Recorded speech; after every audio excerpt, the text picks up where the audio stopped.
I think to myself, I don't think I'm going to heaven. Man, that is a stark realization. To come to a realization that, you realize that at the moment of impact, right, I had this experience and I was the man that was sure I was going to heaven and I didn't go there. And I've thought about it quite a bit. Um, I, I thought that I might be in purgatory, right? And I wasn't catechized. I knew very little about what purgatory was. See, I learned afterwards. I studied. I changed, right? And I realized that the people, the souls in purgatory, well, they cannot pray for themselves. They can pray.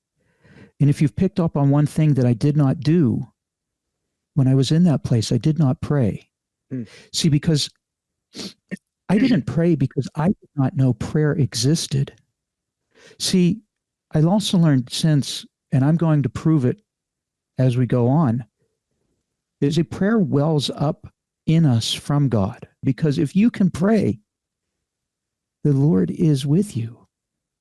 Man, see, I was in a place that I wasn't with the Lord. And see, not only could I not pray, I didn't know prayer existed. See, I knew that I missed God. I knew that I loved God, and I knew that I wished that I could be with him. I wished that he could be with me. But because of my choices that I made, that couldn't be. See, but I didn't know prayer existed because God was not with me. And again, this is where I prove to you that prayer comes from God. So I decide that I'm going to pray to Jesus. And the first thing that I say is I ask Jesus to take this pain. And I immediately say, no, it is unfair for me to ask. You've already carried my pain once. It's so unfair for me to ask. And I offer you, I will carry my pain. I will carry it for the salvation of the world. Now, see, I tell you that prayer was a foreign thought to me. I didn't know, I had never heard of redemptive suffering. I had no concept of it. And yet I made a prayer that was foreign to me, offered to carry my pain. And I started talking to Jesus about his passion. See, it occurred to me, it felt as if I was being led. So my injuries were so similar. I told him, I said, they scourged your back. The skin on my back has been torn off. I said, they pierced your hands and your feet. I said, my own bones have pierced my hands and feet. He said, you hung on a cross and suffocated for hours. I was trapped in a car and suffocated for hours. You lost so much blood. I know the feeling. I know the fatigue. We talked about the passion. Well, I say I talked. He listened.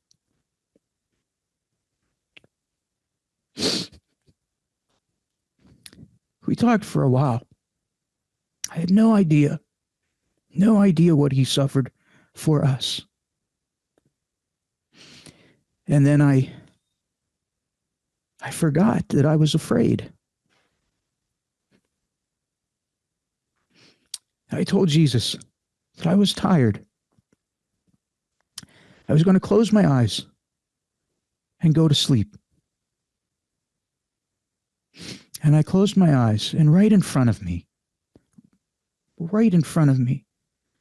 and again, I'm going to use words, and at this point, I fear that they're blasphemous because there are no words to describe what I saw. And the words of this earth are so pale. What I saw is infinitely greater than what I'm going to describe. But in front of me was this beautiful ball of light. Beautiful. It's like the size of a grapefruit. And it was right in front of me. And I opened my eyes. And see, I would later understand that this is where the spiritual battle, this is the first time in my life that I can identify the spiritual battle.